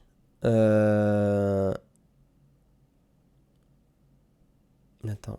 C'est ça, la clé publique permet de chiffrer un message. Et la clé privée va permettre de déchiffrer ce message. C'est ça. C'est ça. Mais j'aimerais un schéma un petit peu mieux. C'est quoi cette image avec Macron? C'est quoi le chiffrement? Message en clair. Le message est chiffré avec la clé publique de Lapinou. Avec la clé privée de... Putain, la gueule de Macron. Mais qu'est-ce qu'elle fout là, cette tête? Sans déconner. C'est ça. Le message est chiffré avec la clé publique de Lapinou. Parce que c'est les clés que s'échangent les utilisateurs. Et le message est déchiffré avec la clé privée de Lapinou. Ouais, c'est ça. La clé publique, c'est la serrure. La clé privée, c'est la clé pour ouvrir la serrure. Ok, c'est une bonne façon de le résumer. Merci, Julia.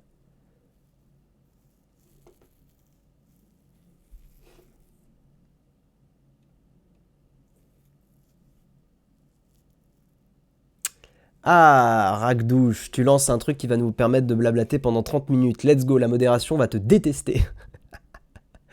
Tu dis, bonjour à tous, je pense que le chat va me flageller. Mais non, t'as le droit de poser des questions. J'ai toujours vu le truc dans l'autre sens. Aujourd'hui, qu'est-ce que je fais sur mon téléphone de si privé au point de vouloir tout cacher? Perso rien, ce chiffrement s'adresse plus aux professionnels ou alors je ne vois pas le bénéfice à titre personnel. C'est tout le débat de la vie privée qu'on a expliqué plein de fois, mais c'est normal que tu sois pas forcément à l'aise. Moi, je vais te donner l'argument principal que je dis à chaque fois. C'est que tu as besoin que tes données soient chiffrées parce qu'effectivement, ce que tu fais aujourd'hui sur ton téléphone n'est pas problématique, n'est pas illégal, mais ce que tu fais aujourd'hui, ça peut le devenir dans le futur. L'exemple parfait, c'est de dire, par exemple, tu discutes politique, tu exprimes ton opinion politique, tu envoies des messages qui ne sont pas chiffrés à des amis en disant ouais, oh là là, c'est Macron qui a gagné, oh là là, machin et truc. Et que ces messages sont stockés sur Internet non chiffré, et que dans le futur, dans 10, 15, 20 ans, le régime politique change, et que, tiens, qu'est-ce que monsieur Tartampion a dit il y a 10 ans? Oh, il aime pas trop... Bon, on va prendre un ancien homme politique. Oh, il aime pas trop René Coty. Bizarre ça, tiens, on va le mettre sur une liste là, on va le surveiller tranquille. Et voilà. Et en fait, si tu veux, donc ça c'est un des pans qui fait qu'effectivement il faut protéger sa vie privée parce que la politique peut changer. Je peux donner d'autres exemples. Imaginons que tu fasses partie d'une minorité sexuelle, par exemple, LGBTQ+, et tout ça. Il y a, tu le sais bien, des régimes politiques qui rendent ça illégal. Donc effectivement, quand tu as quand tu n'es pas euh, quand tu as quand tu n'es pas hétérosexuel, quand tu n'es pas, etc. Tu peux avoir envie effectivement que ces informations-là ne soient pas en clair sur Internet, qu'elles soient chiffrées. Pareil, je peux même te donner un autre exemple peut-être plus simple, mais tu prends des photos de tes enfants. T'as peut-être pas envie que ces photos soient stockées et que des employés chez Apple puissent aller choper tes photos de tes enfants. Parce que c'est des informations privées. Et que le chiffrement te permet de garantir que ces informations soient complètement privées. Donc tu as mille et une raisons de faire en sorte que tout soit chiffré. Parce que c'est une garantie de vie privée, parce que c'est une garantie que tes données sont bien à toi, etc., etc. Voilà, c'est très très très important. Maintenant, tout n'a pas besoin d'être 100% chiffré, mais il y a d'autres exemples aussi, le fait que quand c'est chiffré, ça permet à ce que des hackers n'accèdent pas à tes données. Si Apple se fait hacker, toutes les photos peuvent se retrouver dans des bases de données. D'ailleurs, c'est ce qui était arrivé à des stars. Leur iCloud s'était fait hacker et il y avait des nudes qui avaient tourné de stars parce que les trucs n'étaient pas chiffrés. Bon, après, en l'occurrence, je crois qu'ils avaient quand même réussi à choper le mot de passe du compte. Donc, en fait, ils auraient peut-être eu accès. Mais c'est presque un autre problème, en fait. Donc en fait, tu as mille et une raisons Moi, je trouve que le meilleur exemple, celui que je trouve le plus pertinent, c'est celui de dire tes opinions politiques d'aujourd'hui ne seront pas les opinions politiques de demain acceptées. Voilà.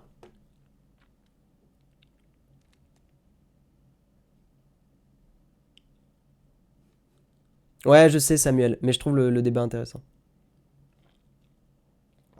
Oui, tu as l'exemple, effectivement.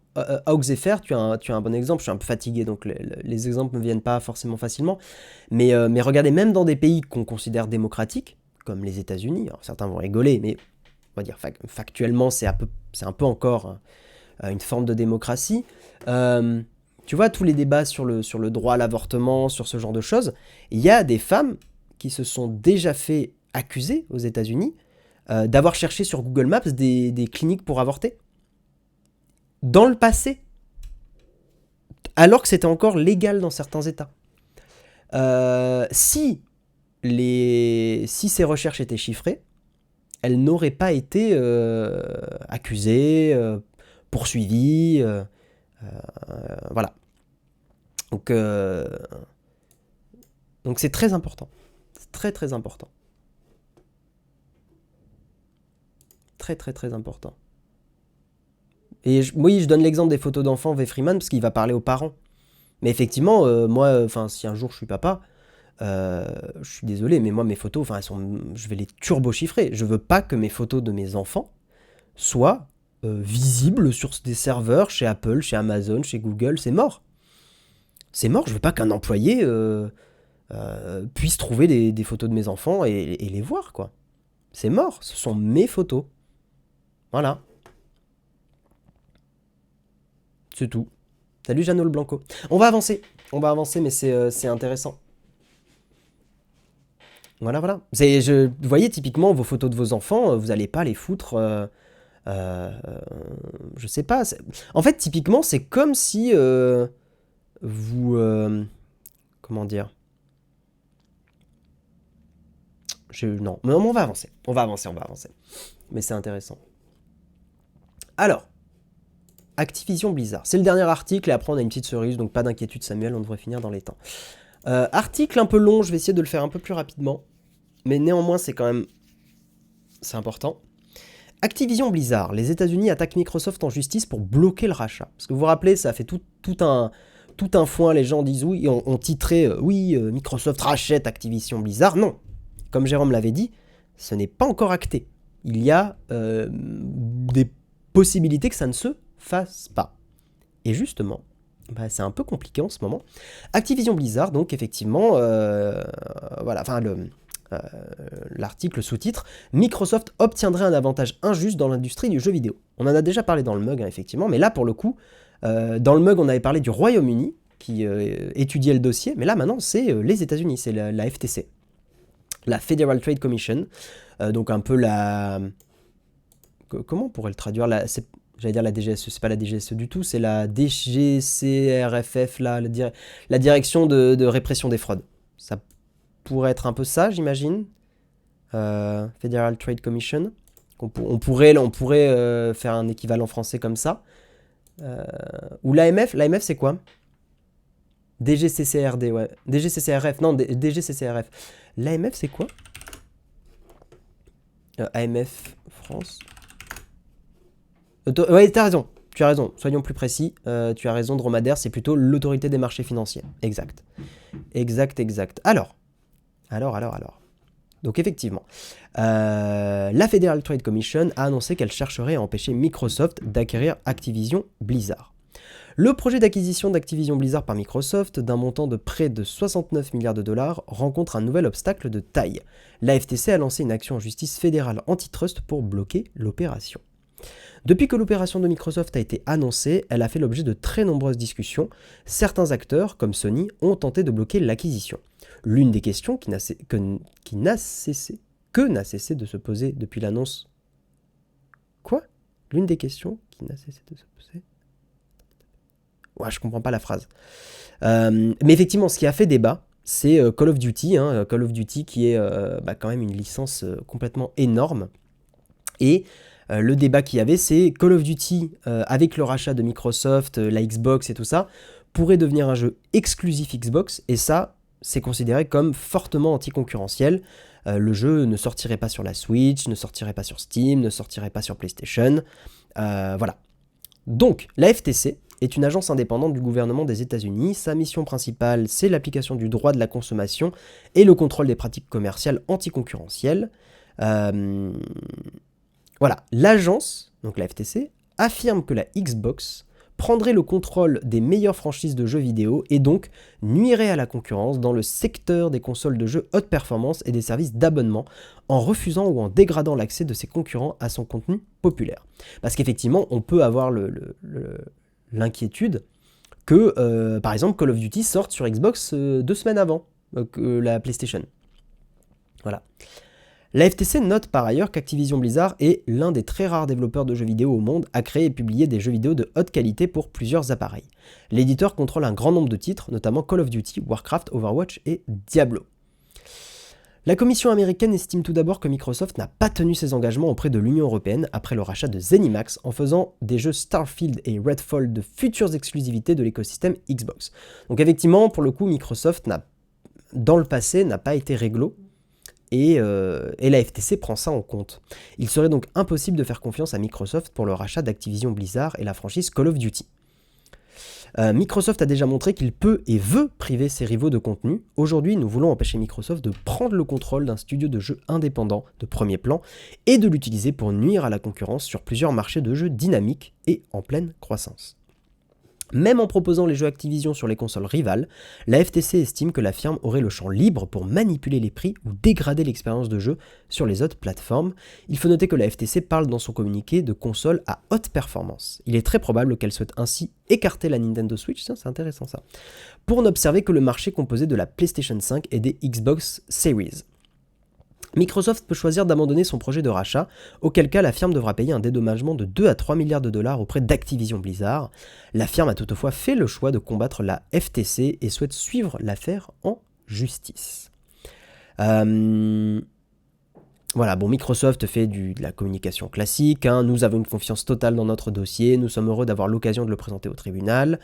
Le patron d'Activision Blizzard, Bobby Kotick, une personne qu'on aime vraiment pas du tout, notamment accusé d'avoir menacé de mort une employée du groupe, oui, voilà. Bobby Kotick est une personne peu recommandable, a également partagé une déclaration concernant la FTC. Il dit « Cela semble alarmant, je veux donc renforcer ma confiance dans la conclusion de cet accord, blablabla », enfin en gros il dit que oui, il faut que le rachat se finalise. Lulu Cheng Meservey, vice-présidente exécutive et directrice de la communication chez Activision Blizzard, a déclaré qu'ils étaient impatients de prouver notre cas devant les tribunaux et conclure notre accord avec Microsoft. Donc effectivement, l'article donne d'autres exemples. On va avancer un petit peu. Donc quelles sont les conséquences possibles ? La première conséquence possible est une victoire pure et simple de la FTC, donc ça bloquerait totalement le rachat. Les autres possibilités, c'est qu'il y ait des contraintes. Hein. Par exemple, la firme pourrait avoir l'impossibilité de lancer des jeux Activision Blizzard dans son service Game Pass, ce qui serait quand même très très embêtant pour elle. Ou alors avoir l'obligation de proposer à des prix corrects. Ok. Plus grave pour la firme, la justice pourrait contraindre à démanteler Activision Blizzard. Dans ce cas, Microsoft rachèterait Blizzard et King, mais pourrait être contrainte de laisser son indépendance. Ah oui, ok, à Activision et la licence Call of Duty. Donc ok, ça voudrait dire que Microsoft, une des possibilités, c'est qu'ils aient la possibilité de racheter Blizzard et King, mais pas Call of Duty et Activision. Enfin, pas Activision, quoi. Ah. Ok. Je pense que c'est le moins probable. Parce que démanteler Activision Blizzard alors qu'ils ont déjà été fusionnés, ça serait quand même putain, très étonnant. Mais ok.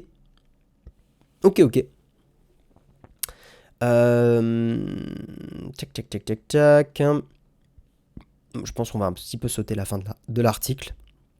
Mais en gros, on aura des news le 11 avril 2023 au plus tard. Voilà. Ok. Voilà. Bah, wait and see, avril 2023 pour les news sur ce sujet. Je vais vous lire un petit peu. Tout ça pour un seul jeu. Mais oui, mais LNSAR, c'est pas n'importe quel jeu. C'est un blockbuster. C'est un jeu qui a la même envergure que les FIFA, que tout un tas de jeux, quoi. C'est un jeu très, très, très, très important, Call of Duty. Ça me trouve que le seul jeu dont il est question, c'est Call of. Parce que, en fait, vous êtes trop bloqué sur le fait que peut-être Call of Duty vous aimez pas, ou alors vous trouvez que c'est un jeu nul, ou que machin. C'est pas comme ça qu'il faut réfléchir. Là, il faut réfléchir dans le sens où, financièrement, Call of Duty est l'une des licences les plus rémunératrices. Je rappelle que, il faudrait voir les chiffres, mais je suis persuadé que Call of Duty rapporte plus que les plus gros blockbusters au cinéma. C'est beaucoup plus d'argent. On parle de beaucoup d'argent.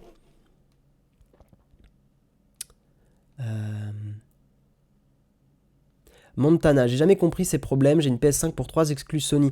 Les problèmes Montana, c'est que ça donnerait une force délirante. En fait, faut pas se dire Sony a des exclus, donc je comprends pas pourquoi Microsoft pourrait pas avoir des exclus. C'est pas le problème là. Le problème, c'est la taille des sociétés. C'est qu'en fait, Microsoft fusionné à Activision et Blizzard, enfin qui rachète Activision Blizzard, ils peuvent déglinguer Sony en quelques années. Parce qu'ils auraient trop de pouvoir. C'est une question de pouvoir, si tu veux. C'est que Sony, pour l'instant, enfin Sony est une toute petite, entreprise, en tout cas surtout la division PlayStation, face à Microsoft, Activision et Blizzard.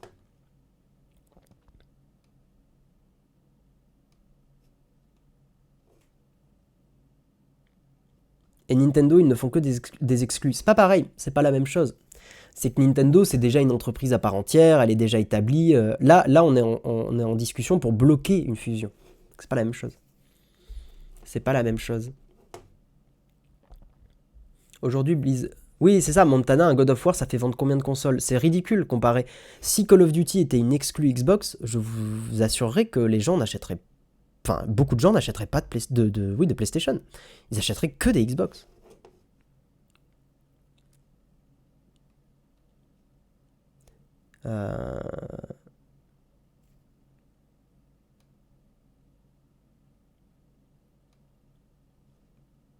Call of Duty est surtout né d'anciens de chez Electronic Arts et donc Medal of Honor. Ouais, mais ça c'est vieux ça.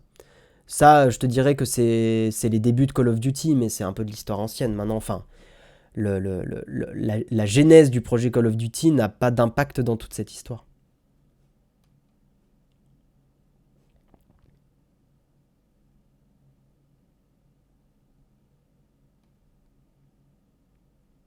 Oui, Call of Duty et FIFA sont les jeux les plus vendus chaque année. Ouais, c'est les plus gros jeux. C'est quand même réducteur de penser que les gens n'achètent des PS5 que pour Call of Duty. Quoi? J'ai pas compris ton message. En fait, Sowen, tu vois, là, tu dis, ils vont proposer 10 ans de disponibilité sur toutes les consoles. Tu sais, tu as moyen de faire des pratiques anticoncurrentielles tout en respectant des engagements. Tu peux très bien rendre Call of Duty dispo sur les autres consoles, mais c'est ce que j'ai dit tout à l'heure. Ah, Call of Duty sort en priorité sur Xbox. Ah, Call of Duty il est mieux optimisé sur Xbox. Ah, Call of Duty, les DLC vont arriver plus vite sur Xbox, etc., etc. Tu as moyen de respecter ton engagement, c'est-à-dire que oui, et Microsoft pourra dire, ah, mais regardez, il est dispo, c'est bon. Il arrive, il est dispo. Tu peux très bien prétexter des erreurs au développement qui font qu'effectivement tu as, tu as la version euh, PlayStation voilà, qui arrive avec du retard, etc. Tu as mille façons de péter les jambes de tes concurrents tout en étant légalement réglo. D'ailleurs, pour le coup, j'ai dit ça en exemple, mais c'est ce qui s'était passé, c'est que les DLC de Call of Duty sont arrivés plus vite sur console, à l'époque de Modern Warfare 2, l'ancien Modern Warfare 2, les DLC arrivaient plus vite sur console que sur PC, il me semble.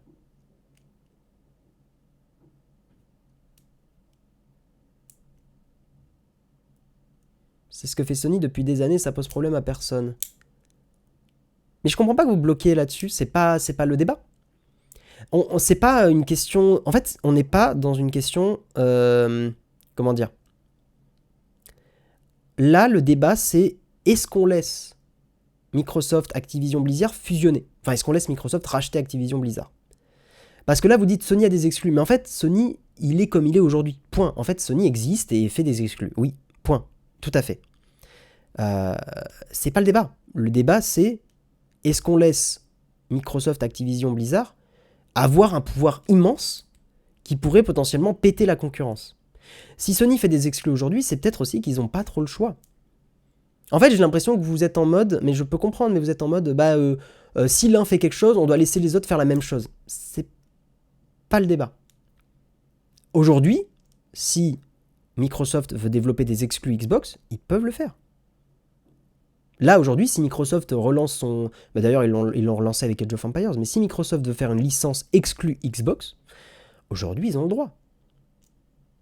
Voilà, point. Donc c'est pas le débat. C'est pas le débat.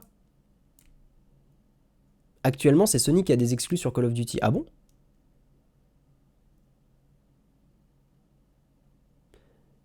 S'il n'y avait pas Microsoft derrière Xbox, ça fait longtemps qu'il ne resterait plus que Sony et Nintendo. Je comprends pas ton message. Voilà, Amilcar, c'est ce que tu dis. Une exclue Call of Duty, c'est une bombe nucléaire concurrentielle. Ah, mais il n'y a pas pire. C'est que si Call of Duty était exclu Xbox, ciao la PlayStation. Hein. Ciao, ciao.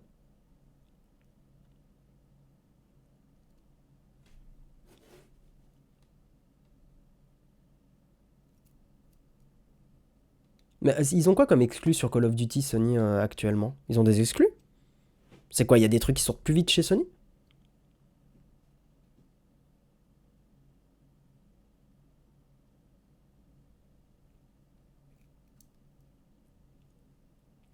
Les liens sont pas supprimés, Mariol, c'est que les liens ne passent pas dans le chat par défaut.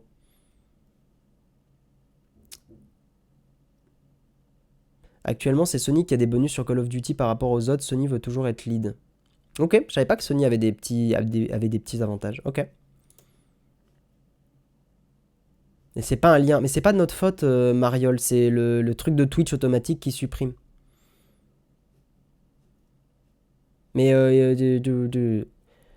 détente, Mariol. Ne nous accuse pas d'être des censeurs, la modération, machin. Bois un petit coup d'eau, tout va bien. Y a des trucs qui sont automatiques et il y a des choses qu'on ne contrôle pas. Par contre, on tolère pas qu'on accuse la modération d'être des dictateurs ou quoi. Ça, c'est pas autorisé. Et ça se fait déglinguer.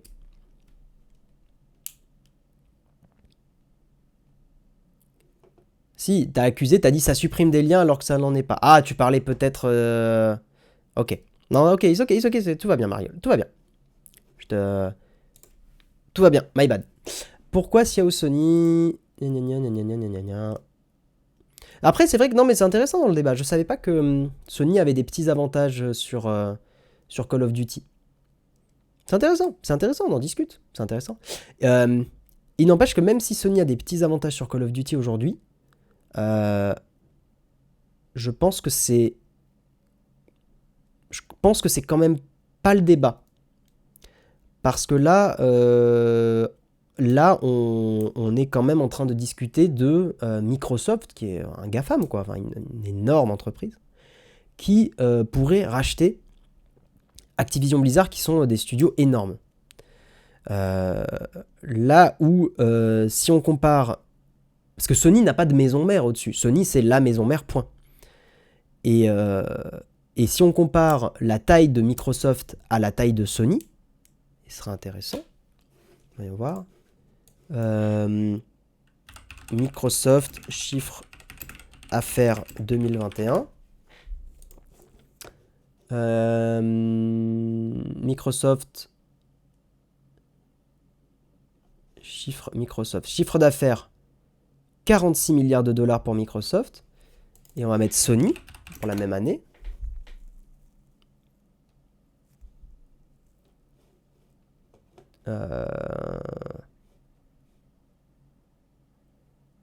Attendez. Alors, Sony, 84 milliards de dollars. Alors, il y a un souci. Normalement, Microsoft est plus gros, non? Attendez. Ah! En 2021, Microsoft a généré 120 milliards de dollars de revenus. J'arrive pas à avoir des chiffres. Parce que là, en plus, ils disent que c'est que sur le software et le cloud. Il n'y a pas moyen d'avoir les chiffres...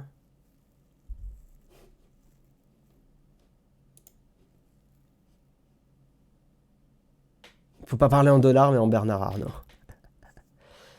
Bon, il est 9h33, on va avancer un petit peu. Mais je sais qu'on avait vu un article où il y avait la comparaison. Il faut comparer la partie gaming. C'est ce que vous comprenez pas. C'est non, justement. Non, il faut pas comparer la partie gaming.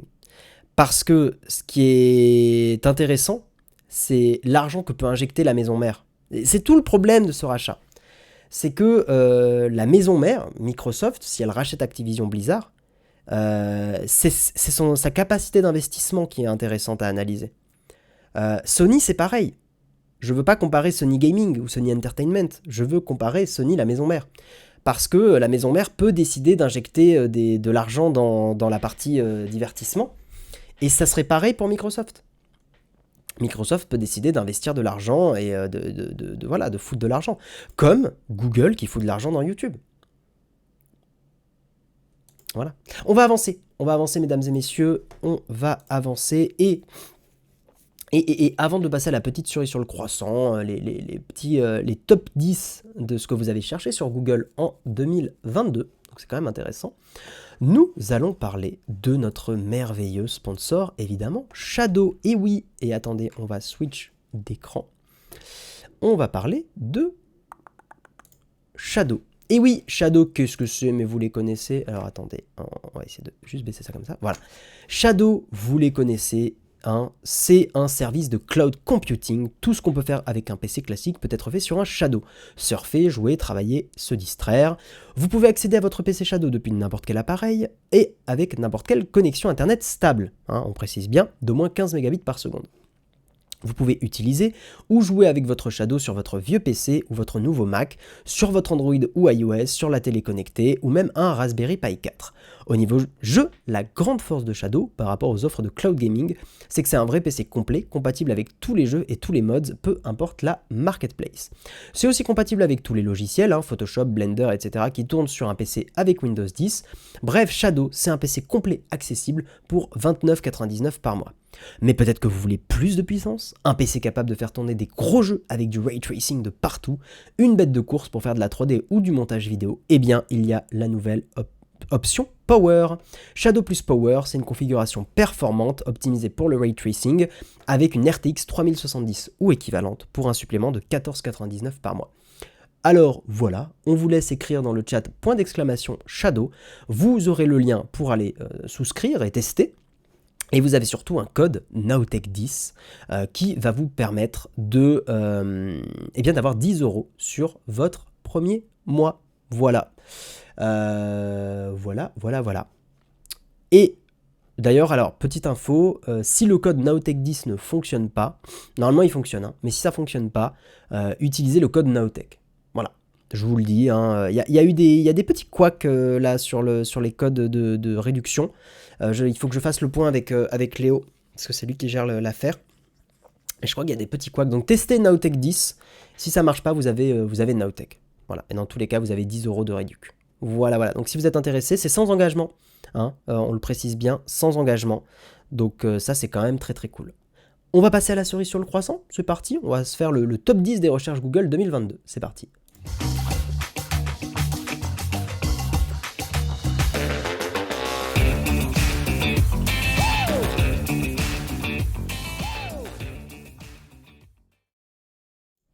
Petit top 10 des recherches Google, on va faire ça rapidement parce qu'après ma chérie doit passer dans la chambre parce qu'elle a un rendez-vous après. Donc, quel est le top 10 des recherches dans le monde en 2022 ? Eh bien, voilà, on va l'apprendre ensemble. Le premier terme qui a été recherché, je vais zoomer, hein, on va pas mal zoomer, voilà. Le premier terme qui a été recherché en 2022, vous vous en doutez, c'est le terme Ukraine, avec évidemment la guerre en Ukraine. Le deuxième terme, c'est la Coupe du Monde 2022. C'est vrai que c'est une Coupe du Monde qui a quand même suscité beaucoup de débats. Et surtout, c'est une Coupe du Monde qui est en cours aussi, là, en ce moment. Donc ça ne m'étonne pas. Hein. Je pense que les gens tapent Coupe du Monde pour aussi avoir les résultats des matchs de foot. Évidemment, Ukraine et Russie, c'est pas très étonnant que le terme revienne beaucoup.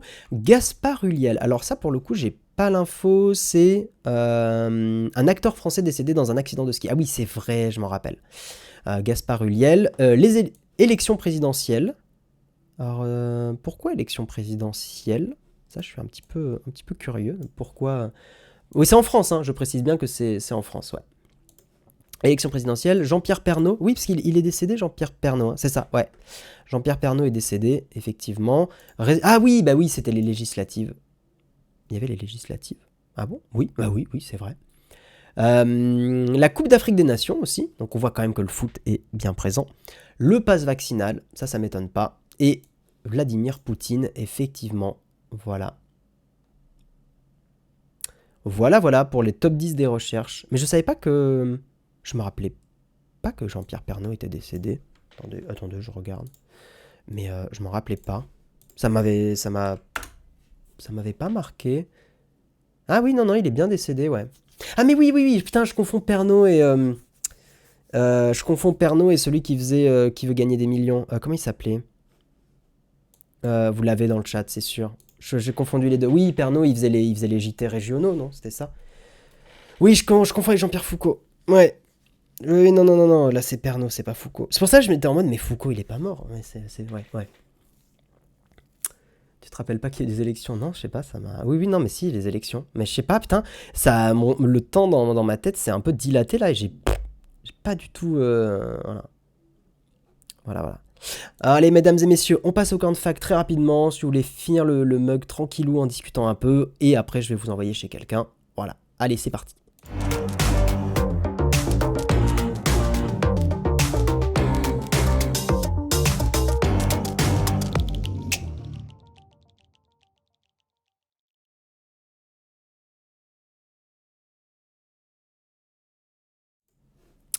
Voilà, est-ce qu'il y a des petites... Ah, tu es team Xbox ou PlayStation ? Tiens. Je peux te répondre sérieusement à la question. Je suis plus attaché à la Xbox. Enfin, quand j'étais petit, j'avais la PlayStation 1.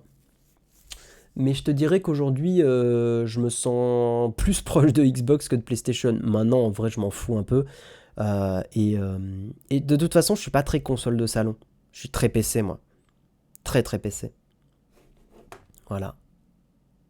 Ça te va pas de pas regarder la télévision ? Ouais, je regarde pas la télévision, donc c'est vrai que il y a des choses qui m'ont un peu échappé. T'as envoyé ton CV de ChatGPT à Notech pour savoir si t'embauches. Ouais, je suis beaucoup plus PC, moi. Beaucoup plus PC que console. Mais je comprends les exclus. Les exclus PlayStation, elles peuvent donner envie, hein.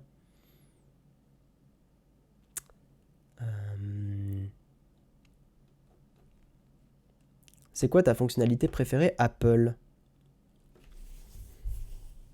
Qui est genre vraiment que Apple.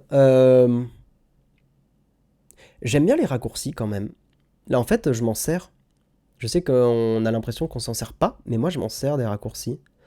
De l'appli raccourci, notamment parce que, vous savez, je shoot avec le 14 Pro. Je shoot toutes les photos en ProRAW. Je fais tout en ProRAW pour avoir la qualité max, les 48 mégapixels. Sauf que ça prend une place de dingo sur le téléphone. Et en fait, j'ai un shortcut qui va me convertir les dernières photos que j'ai faites. En gros, il détecte si ce sont des photos en RAW, alors il me les convertit en JPEG. Parce qu'en fait, il y a des photos en ProRAW, je m'en fous qu'elles soient en méga qualité. Voilà, je vais pas les retoucher. Euh, donc en fait, j'ai un shortcut qui le fait automatiquement. Et ça, c'est trop pratique. Oui, AirDrop, c'est très bien aussi.